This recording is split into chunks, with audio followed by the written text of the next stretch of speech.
안녕하십니까, 패스매니저 정훈입니다. 영상 설명에 본 무료 학습지가 링크로 제공되니 먼저 다운받아서 풀어보시고 나서 영상을 시청해 주시기 바랍니다. 그리고 이 영상 이외에 제공되는 NCS에 대한 기본적인 이해를 먼저 하고 나서 영상을 보시면 훨씬 도움이 된다는 점 알아주시기 바랍니다. 첫 번째 문제는 적절하지 않은 것을 골라달라고 하는 문제죠. 자, 주어진 지문을 한번 간단하게 읽어보실게요. 재생에너지 3020 이행계획의 발표로 신재생에너지에 대한 본격적인 성장 단계에 진입한 것으로 보이지만 우리나라는 신재생에너지 보급이 활발한 국가와는 다른 상황에 놓여 있다 라고 얘기하면서 우리나라의 현 상황에 대해서 제시를 해주고 있습니다. 그래서 일본과 마찬가지로 어쩌고 저쩌고 제시가 되고 있는데, 특별하게 이렇게 주어진 상황에서 역접사가 없다면 그와 같은 맥락 그냥 유지되겠죠. 그리고 다르게 주어진 연결어 뿐만 아니라 라고 하면서 추가적으로 이런 내용들이 제시가 되고 있다, 이렇게 언급하고 있습니다. 그리고 마지막 문장까지도 특별하게 역접사가 제시되지 않고 있기 때문에 같은 맥락의 흐름 제시된다라는 거 확인 가능하시겠고, 이런 현실에서 우리나라의 신재생에너지 정책의 실패 가능성을 낮추기 위해서는 신재생에너지 보급 및 시장 확대와 산업 육성을 위한 정책적 시사점을 도출할 필요가 있다 라고 얘기하면서, 우리나라에서 신재생에너지에 대한 이미지가 상당히 낮은 편인데 개선하기 위해서 어떻게 해야 할지에 대한 내용이 이 뒤에 제시가 된다라는 걸 알 수가 있겠습니다. 국제동향과 각국 정책을 정리해보면 제시할 수 있는 내용은 다음과 같다. 우선 태양광 에너지 공급 과잉에 따른 시장 개편을 대비해야 한다 해서 최근 어쩌고, 이러한 상황은 어쩌고 얘기를 하고 있기 때문에 지금 이 내용이, 여기서 제시되고 있는 이 내용이 이 이후에 구체적으로 다뤄지고 있다라는 걸 알 수가 있겠고, 또한 무역 장벽에 대한 대비가 필요하다라고 얘기하면서 우리나라는 내수보다는 수출에 의존을 하고 있기 때문에 국제적 무역 환경에 미치는 영향력이 작지 않다라고 얘기하면서 여기서 얘기하고 있는 무역 장벽에 대한 대비에 대한 내용을 구체화시키고 있죠. 특히 하면서 최근 일본의 수출 규제 및 미중 무역 패권 다툼이라고 하는 부분을 통해서 지금 여기서도 구체화시키고 있다라는 걸 알 수가 있겠습니다. 자, 여기서 제가 드리고 싶은 말씀은, 여러분이 맥락을 파악하는 과정에 있어서 구체적인 내용을 기억하는 게 아니라 기본적으로 주어지는 방향성이나 어떤 주제의식을 가지고 나서 그 이후에 역접사에 대한 내용이 없으면 맥락이 같게 유지가 된다라는 걸 알아둘 필요가 있다라는 거예요. 그렇게 하시면 선지에 대한 내용을 확인하러 들어가셔야 되는 거지, 구체적인 내용을 기억해서 선지를 내가 맞춰야지 왜곡 생기기 때문에 여러분이 실수할 가능성도 크고, 오히려 이걸 역으로 찾으려고 하게 되면 내가 임의로 막 골라버리기 때문에, 정보를 고르거나 이제 취사 선택해버리기 때문에 오류가 생길 가능성이 굉장히 크다라는 겁니다. 그래서 제가 방금 말씀드린 이런 방식으로 여러분이 지문의 내용을 기억하고 활용하려고 해주셔야 되겠다는 겁니다. 자, 1번 선지 보실게요. 우리나라는 신재생에너지 보급이 활발하지 않다.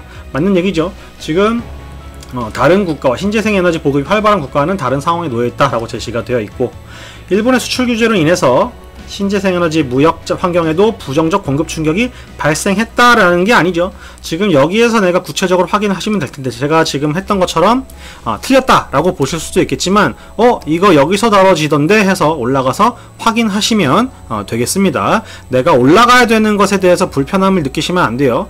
여러분은 반드시 올라가서 확인을 해야 됩니다. 근데 한 번에 정확한 곳으로 올라가기 위해서 우리가 지문에 대한 내용을 가볍게 잡아서 들고 다녀야 된다라는 걸 좀 기억을 해 주셔야 되겠고, 자, 여기서 다뤄지고 있는, 지문에서 다뤄지고 있는 일본의 수출 규제라고 하는 건 그로 인해서 발생하는 일본의 수출 정책 변화라는 것과 같은 국제적 무역 환경의 유동성이라고 하는 부분을 언급하고 있는 거지, 지금 이것 때문에 신재생에너지 무역 환경에 있어서 발생한 문제라고 하는 게 언급된 것은 아니란 말이에요. 그렇기 때문에 정답은 2번이라는 거 잡아줄 수 있겠습니다.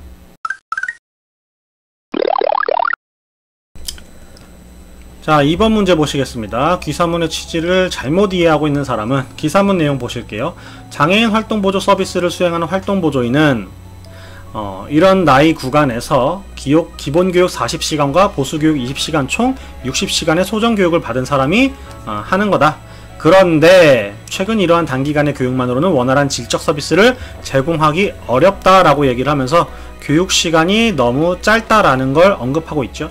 그러면 그 이후에 대한 내용이 다른 내용이 전개가 되는 것이냐 아니면 구체화시키고 있는 것이냐 라고 하는 부분을 통해서 내가 이 지문에 대한 내용을 얼마나 구체적으로 이해할 것인가에 대한 부분이 결정된다라고 하는 겁니다. 자, 넘어가 보실게요. 단기간의 교육을 문제 삼고 있는 것인지 아니면 다른 내용 아니면 단기간이 문제가 되지 않는다는 얘기를 하는 것인지 여러분이 판단을 해 보시겠습니다. 자, 전문가 A는 전문적 지식과 기술이 필요한지에 대한 연구에서 그렇다라고 하는 것들이 굉장히 크게 나타나더라. 단기간의 교육으로는 안 돼 라고 얘기하는 거죠.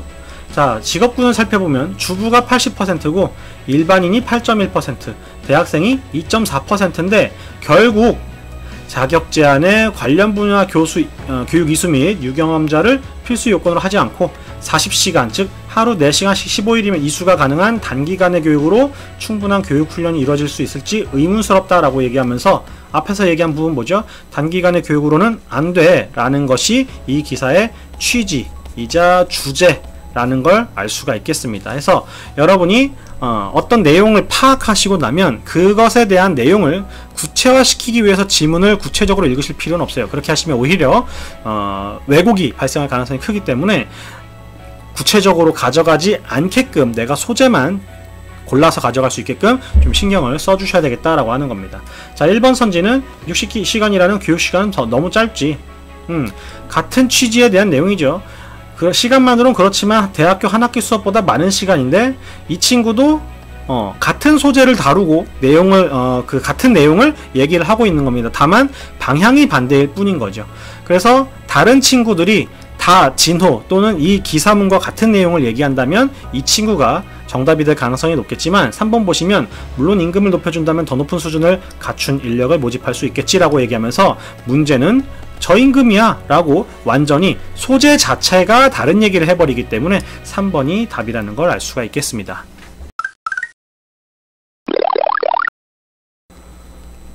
자, 이어서 3번 문제 보시겠습니다. 바르게 이해한 것은 묻고 있고 지문이 이렇게 주어져 있어요. 표제 보시면 일부 제품에서 유해물질 검출에 대한 내용, 부제 보시면 안전기준에 부적합하다라는 내용이 제시가 되어 있죠.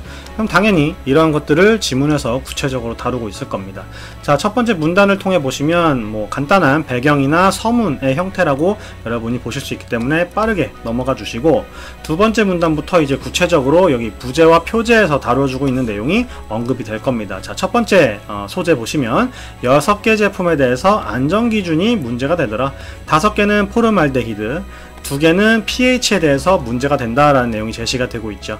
자, 그리고 두 번째 문단에서는 이제 표시 기준에 대한 내용을 제시해주면서 12개 제품이 사용 연령 표시를 누락했다. 자, 한국소비자원은 이러한 문제에 대해서 그런 문제를 보여준 업체에 대해서 자발적 시정을 권고했고 국가기술표준원에 대해서는 안전관리 감독 강화를 요청했다라고 해서 그에 대한 대책까지 제시가 함께 되어 있는 상황입니다. 자, 선지 보실게요. 1번 프로스포츠 굿즈에 대한 전면적인 판매 중지가 필요하다. 자, 요거는 확인할 수 없는 내용이죠. 중지와 관련된 기준이 언급되지 않았기 때문에 1번은 틀렸다라고 보시면 되겠고 2번 어린이 제품은 형태 자체만으로도 제품임을 알 수 있기 때문에 사용 연령 등의 표시가 권장사항에 해당한다. 자, 사용 연령 표시에 관련된 내용 다뤄주고 있는 건 여기 세 번째 문단이 되겠습니다. 세 번째 문단 내용 보시면 사용 연령 표시가 필수적인데 의무 표시 사항이 없다라고 얘기를 하고 있기 때문에 지금 이 부분은 권장사항이 아니라 의무사항이라는 걸 알 수가 있겠습니다. 자, 3번 보시면 포름알데히드의 허용 기준은 여기 두 번째 문단에서 제시가 되고 있죠. 자, 보시면 포름알데히드가 1.2배 초과된 게 92mg이다 라고 제시를 해주고 있어요. 그러면 92mg을 12로 나눠줬을 때 우리가 본래 기준 1.0배일 때 기준에 대해서 확인할 수가 있겠죠. 해서 나눠주시면 76점 얼마가 된다라는 걸 알 수가 있겠습니다.